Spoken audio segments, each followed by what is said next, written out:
کہ تخلیق کائنات سے پہلے ابھی اللہ نے اس ساری کائنات ارضی کو، اس زمین کو، آدم کو، یہ کچھ بھی نہیں بنا تھا. اس سے پہلے اللہ کے چوتھے حجاب عظمت پہ ایک ستارہ چمکتا تھا. چوتھے حجاب عظمت پہ ایک ستارہ چمکتا تھا. وہ ستارہ 70,000 سال کے بعد طلوع ہوتا تھا، پھر وہ غروب ہو جاتا، پھر 70,000 سال گزرتے پھر طلوع ہوتا، پھر 70,000 سال کے بعد غروب ہو جاتا. اس طرح یہ 70,000 سال کا عرصہ گزرتا رہتا. یا رسول اللہ صلی اللہ علیہ وسلم، میں نے اس ستارے کو اپنی زندگی میں 72,000 مرتبہ دیکھا. میں نے اس ستارے کو 72,000 مرتبہ دیکھا ہے. اب اس سے اندازہ لگا لے کہ میری عمر کتنی ہے. اب جبریل نے جب یہ بات کی، تاجدار کائنات صلی اللہ علیہ وسلم نے ارشاد فرمایا، جبریل سن، فبعزت ہی انا ذالک الکوکب، جبریل اللہ کی قسم وہ ستارہ میرا نور تھا جو وہاں چمکتا تھا. وہ ستارہ میرا نور تھا جو وہاں چمکتا تھا. اب یہ حدیث تو ہے یہاں تک جو آپ نے سن لی، مگر اس پر آپ کے ذہنوں میں ایک سوال آیا ہو. اگر نہیں آیا تو اب آپ توجہ کریں. آپ کہیں گے کہ ابھی میں نے یہ بات کی کہ اللہ نے مصطفیٰ کے نور کو کب بنایا؟ اس وقت بنایا جب وقت تھا ہی نہیں، جب کوئی تعین تھا ہی نہیں، کوئی پتہ ہی نہیں یہ کب کی بات ہے، کوئی اس کا اندازہ لگا ہی نہیں سکتا. تو اب آپ کہیں گے کہ یہ تو بڑا آسان سا طریقہ ہے کہ جبریل خود بتا رہا ہے کہ 70,000 سال کے بعد وہ ستارہ طلوع ہوتا تھا، میں نے 72,000 مرتبہ دیکھا ہے، لہٰذا ہم 70,000 کو 72,000 سے ضرب دیتے ہیں، جواب آ جائے گا. بڑا آسان طریقہ ہے نا، مگر یہ اتنا آسان نہیں ہے جتنا آپ سمجھ رہے ہیں. اتنا آسان نہیں ہے. کیسے؟ ہمارے ہاں وقت کا پیمانہ کیا ہے؟ ہم وقت کو کیسے ماپتے ہیں؟ کیا پیمانہ ہے؟ یہ کوئی اتنا مشکل سوال ہے. بھائی سورج کے ذریعے ہمارے ہاں وقت کا پیمانہ کیا ہے؟ سورج ہے کہ سورج طلوع ہوتا ہے، غروب ہوتا ہے، دن گزرتا ہے، رات آ جاتی ہے، اگلے دن صبح طلوع صبح تک، اس کو کہتے ہیں ہم ایک دن گزر گیا. ایسا ہی ہے نا. اچھا 30 یا 29 دن ملے تو ایک مہینہ کہتے ہیں گزر گیا. 12 مہینے ملے ہم کہتے ہیں یہ ایک سال گزر گیا. تو ہمارے ہاں جو وقت کا پیمانہ ہے سالوں کو ماپنے کا، وہ یہ سورج ہے. لیکن جس وقت کی بات جبریل کر رہا ہے تب یہ سورج موجود ہی نہیں تھا، یہ سورج بنا ہی نہیں تھا، اس سورج کا کوئی وجود ہی نہیں تھا. یہ لیل و نہار کا سلسلہ، یہ دن اور رات کا سلسلہ یہ تھا ہی نہیں. اب پھر سوال پیدا ہوا، چلو یہ نہیں تھا، کوئی تو پیمانہ ہوگا. جبریل نے جو کہا ہے کہ 70,000 سال گزرتے تھے، تو وہ 70,000 سال کیسے گزرتے تھے؟ کوئی تو پیمانہ ہوگا. ہاں ایک پیمانہ اور بھی ہے. وہ کیا ہے؟ اللہ کا جو ایک دن ہے وہ ہماری دنیا کے 50,000 سال کے برابر ہے. آپ نے سنا ہوگا کہ قیامت کا ایک دن 50,000 سال کے برابر. مگر یہ پریشان نہ ہو، میرے آقا نے فرمایا جو مومن ہوگا اس کے لیے قیامت کا دن اتنے لمحے میں گزر جائے گا جتنا وقت نماز عصر کے 4 فرضوں پہ لگا. مگر جو پیمانہ ہے وہ کیا ہے کہ 50,000 سال کا ایک دن. اب 50,000 سال کا ہے ایک دن، یعنی سورج نہیں ہوگا تو پھر یہ پیمانہ ہوگا کہ 50,000 سال کا ایک دن. اچھا چلو پھر بھی جواب آ جائے گا کہ ایک دن بنائیں 50,000 سال کا، اس دن کے مہینے بنائیں، ان مہینوں کے پھر سال بنائیں، اس کو پھر 70,000 سے ضرب دیں، پھر اس کو 72,000 سے ضرب دیں. اگر دنیا کا کوئی کمپیوٹر، کوئی کیلکولیٹر، کوئی الیکٹرانک مشین آپ کو اس عدد تک پہنچا دے تو زیادہ سے زیادہ کیا ہوگا؟ زیادہ سے زیادہ یہ ہوگا کہ آپ جبریل کی عمر کو پالیں گے. آپ جبریل کی عمر کو پالیں گے. جبریل نے یہ کب کہا ہے کہ جب سے میں ہوں تب سے وہ ستارہ چمک رہا ہے۔ اب پتہ نہیں تخلیق جبریل سے پہلے کتنے کروڑ سال گزر گئے، کتنے ارب سال گزر گئے کہ وہ ستارہ چوتھے حجاب عظمت پہ چمکتا تھا۔ اس کی حقیقت کو یا رب جانتا ہے یا مصطفیٰ جانتا ہے۔ نعرہ تکبیر، نعرہ رسالت، نعرہ خلافت، نعرہ حیدری۔ تو یہ تو جبریل اپنی بات کر رہا ہے، اس نے یہ کب کہا ہے کہ جب سے میں ہوں تب سے وہ ستارہ تھا۔ اب پتہ نہیں جبریل سے پہلے کتنا عرصہ گزر چکا، کتنا وقت گزر چکا۔ یہ تھی میرے آقا کی پہلی خلقت اور خلقت نورانیہ۔ میرے آقا کریم علیہ السلام کی بارگاہ اقدس میں 7 صحابہ کرام نے سوال کیا۔ 7 صحابہ نے مختلف اوقات میں اور مختلف الفاظ کے ساتھ، سوال ایک ہی تھا مگر الفاظ بدل بدل کر سوال ہوتے رہے۔ کس کس نے پوچھا؟ حضرت عبداللہ بن عباس، حضرت ابو ہریرہ، حضرت ارباز بن ساریہ، حضرت میسرۃ الفجر، حضرت عبداللہ بن عمر، حضرت عبداللہ بن عامر، اور پھر حضرت عبداللہ بن عباس بیان کرتے ہیں کہ صحابہ کی ایک پوری جماعت آئی بارگاہ مصطفیٰ میں۔ اب سوال کیا تھا؟ کسی نے پوچھا متا وجبت لک النبوہ یا رسول اللہ صلی اللہ علیہ وسلم، یا رسول اللہ آپ کو نبوت کب ملی؟ کسی نے پوچھا متا کنت نبیا یا رسول اللہ صلی اللہ علیہ وسلم، یا رسول اللہ آپ کو نبی کب بنایا گیا؟ متا جعلت نبیا یا رسول اللہ صلی اللہ علیہ وسلم، متا اخذ میثاقک یا رسول اللہ صلی اللہ علیہ وسلم، یا رسول اللہ آپ کا میثاق انبیاء سے کب لیا گیا؟ الفاظ بدل بدل کر سوال ہوتے رہے، جواب مصطفیٰ کا ایک ہی تھا۔ فرمایا کنت نبیا و آدم بین الماء والطین، ابھی آدم بنا ہی نہیں تھا، میں اس وقت بھی نبی تھا۔ ابھی آدم کا وجود ہی نہیں بنا تھا، ابھی آدم مٹی اور گارے کے پانی کے درمیان تھا، بین الروح والجسد، ابھی آدم کا روح اور جسم نہیں بنا تھا، رب نے اس وقت بھی مجھے نبوت عطا فرما دی۔ اعلیٰ حضرت فرماتے ہیں فتح باب نبوت پہ بے حد درود، فتح باب نبوت پہ بے حد درود، ختم دور رسالت پہ لاکھوں سلام، کہ اس نبوت کا دروازہ کھلا ہی ذات مصطفیٰ پہ ہے اور بند بھی ذات مصطفیٰ پہ ہوتا ہے۔ یہ نبوت، اس کا آغاز بھی ذات مصطفیٰ پہ ہے، اس کا اختتام بھی ذات مصطفیٰ پہ ہے، کہ یہ سلسلہ شروع ہی مصطفیٰ سے ہوا اور ختم بھی مصطفیٰ پہ ہوا۔ فتح باب نبوت پہ بے حد درود، ختم دور رسالت پہ لاکھوں سلام۔ میرے آقا کی خلقت کا دوسرا مرحلہ ہے روح مصطفیٰ کی تخلیق۔ روح مصطفیٰ کی تخلیق یہ دوسرا مرحلہ ہے۔ اللہ نے عالم ارواح میں روح مصطفیٰ کو جس طرح نور مصطفیٰ اس کائنات کا نقش اول تھا، اسی طرح روح مصطفیٰ عالم ارواح میں سب سے پہلے روح مصطفیٰ کو تخلیق۔ وقت گزرتا رہا، علماء نے لکھا کہ 14,000 سال گزرے۔ ایک دن اللہ نے ساری روحوں کو جمع کیا اور اللہ نے پوچھا الست بربکم، کیا میں تمہارا رب ہوں؟ اب یہاں پر قرآن کہتا ہے قالوا بلا شہدنا، ہاں مولا تو ہمارا رب ہے۔ مگر علامہ آلوسی نے تفسیر روح المعانی میں، علامہ اسماعیل حقی نے تفسیر روح البیان میں یہ بات نقل کی۔ اللہ نے پوچھا الست بربکم، کیا میں تمہارا رب ہوں؟ ساری روحیں خاموش تھیں۔ کیوں؟ چونکہ آج پہلی بار رب ان سے مخاطب ہو رہا تھا۔ اس سے پہلے رب نے کبھی روحوں سے بات نہیں کی تھی، آج پہلی بار وہ ذات روحوں سے مخاطب ہو رہی تھی۔ اب ساری روحیں خاموش، کس کا جواب کیا دیں؟ مولا کو کیا کہے؟ سب سے پہلے روح مصطفیٰ نے کہا بلا ہاں مولا تو ہمارا رب ہے۔ مصطفیٰ نے کہا، مصطفیٰ سے سن کے ساری روحوں نے کہا بلا ہاں مولا تو ہمارا رب۔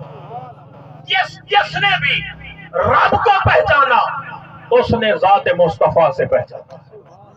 اس رب کی معرفت کا ذریعہ کون بنا؟ ذات مصطفیٰ صلی اللہ علیہ وسلم۔ لہذا قیامت تک جو بھی رب کی حمد کرتا رہے گا، اس کے پیچھے وسیلہ ذات مصطفیٰ ہو. اس لیے ساری کائنات رب کی حامد ہے، میرا مصطفیٰ احمد ہے کہ سب سے زیادہ حمد کرنے والا، سب سے زیادہ تعریف کرنے والا. مصطفیٰ سے سن کے ہر روح نے کہا بلا ہاں مولا تو ہمارا رب ہے. اب یہاں پر ایک میں آپ کو مثال دیتا ہوں. یہ ہماری محفل جاری و ساری ہے، آپ ہر روز محافل میلاد میں شریک ہوتے ہیں. اب ہر محفل کا کچھ لوازمات ہوتے ہیں. مثلا محفل کا آغاز ہوتا ہے، تلاوت ہوتی ہے، اس کے بعد نعت ہوتی ہے، تقریر ہوتی ہے، خطیب آتا ہے تقریر کرتا ہے. اچھا آپ دیکھتے ہیں کہ ہر مہمان سے پہلے ایک بندہ کھڑا ہوتا ہے اور وہ آنے والے مہمان کا تعارف کرواتا ہے. اس کو ہم کہتے ہیں نقیب محفل. نقیب محفل اس کی ڈیوٹی کیا ہوتی ہے کہ آنے والے مہمان کا تعارف کروانا. میں آیا، میرا تعارف قبلہ نے کروایا، مجھ سے پہلے نعت خان پڑھ رہے تھے، ان کا تعارف کروایا. اب ہر ایک کا تعارف یہ کروا رہے ہیں، مگر ان کا اپنا تعارف تو کسی نے نہیں کروایا. ان کا اپنا تعارف. اب آپ صبح چلے گئے بھائی مختار کے پاس، عبد المجید صاحب کے پاس، بھائی آپ نے رات پروگرام کروایا، جلسہ کروایا، ماشاءاللہ بڑا کامیاب ہوا. ہر ایک کا تعارف تو آپ کا نقیب کروا رہا تھا، مگر نقیب کا اپنا تعارف تو کسی نے نہیں کروایا. ہمیں پتا تو چلے بھئی جس کے ذریعے، جس کے وسیلے سے ہم نے ہر ایک کو پہچانا. میں آیا، میرا نام آپ نہیں جانتے تھے، مجھ سے پہلے نعت خان پڑھ رہے تھے، ان کا نام آپ نہیں جانتے تھے. ہمارا تعارف تو یہ کروا رہے تھے، ان کا اپنا تعارف تو کسی نے نہیں کروایا. ان کا اپنا تعارف. اب روحوں نے پوچھا مولا تیرا تعارف تو اس نے کروایا ہے، تیرا پتہ تو ہمیں اس نے دیا ہے، ہم تجھے نہیں جانتے تھے کہ تو ہمارا رب ہے، اس نے ہمیں بتایا کہ تو ہمارا رب ہے. اب مولا تو بتا یہ کون ہے، تو بتا یہ کون ہے، اس کا تعارف تو کروا تاکہ پتہ تو چلے یہ روح اعظم کون ہے جس کے ذریعے ہم نے تجھے پہچانا. مولا نے فرمایا اس کے لیے پھر ایک الگ محفل سجانی پڑے گی، اس کے لیے ایک الگ محفل سجانی پڑے گی، اس کے لیے ایک الگ جلسہ رکھنا پڑے گا. اور یہ بات یاد کر لو، یہ بات ذہن میں رکھ لو کہ پھر جب جلسہ ہوگا اس جلسے کا عنوان ہوگا عظمت مصطفیٰ کانفرنس. رب کہہ رہا تھا اس میں میں ہر ایک کو نہیں بلاؤں گا، اس میں ہر کوئی نہیں آئے گا، چونکہ وہ جلسہ بھی خاص ہے، اس میں مہمان بھی خاص ہوں گے. اور قرآن کہتا ہے وَإِذْ أَخَذَ اللَّهُ مِيثَاقَ النَّبِيِّينَ، اللہ نے فرمایا صرف انبیاء کو بلایا جائے گا، صرف انبیاء آئیں گے. اور جب میری ذات کا تعارف ہو رہا تھا، صدر مجلس خدا تھا، نقیب مجلس مصطفیٰ تھا. اب مصطفیٰ کی عظمت کی بات ہوگی، رب کہہ رہا ہے میرا محبوب صدر مجلس تو ہوگا، نقیب مجلس خود خدا ہوگا. اب خدا انبیاء کو بلا کے مصطفیٰ کا تعارف کروا رہا ہے، وہ رب بتا رہا ہے کہ میرا یار کون ہے. ارواح انبیاء کو بلایا، روح مصطفیٰ نے ارواح انبیاء پہ سایہ کیا. انبیاء نے پوچھا مولا یہ کس کی روح ہے جس نے ہمارے اوپر سایہ کر رکھا ہے؟ رب نے فرمایا یہی تو میرا مصطفیٰ ہے، یہی تو میرا مصطفیٰ ہے جس کی خاطر میں یہ ساری کائنات سجا رہا ہوں، جس کی خاطر میں نے تمہیں بنایا، جس کی خاطر یہ ساری کائنات بنائی. میں اسے نہ بناتا، میں اپنا رب ہونا ظاہر نہ کرتا. یہ سارا کچھ بنایا ہی اسی لیے. میرے آقا کی خلقت کا تیسرا مرحلہ میں مختصر کرتے ہوئے آگے بڑھ رہا ہوں. میرے آقا کی اس عالم بشریت میں جلوہ گری، یہ مصطفیٰ کی آمد کا تیسرا مرحلہ. یہ 12 ربیع الاول کی صبح جو ہم جشن مناتے ہیں، یہ مصطفیٰ کی خلقت بشریہ کا اور اس عالم اجسام میں مصطفیٰ کی آمد کا جشن ہے. حضرت سیدہ آمنہ سلام اللہ علیہا بیان فرماتی ہیں کہ میرا یہ لال جب سے میرے پیٹ میں آیا، میں نے اللہ کے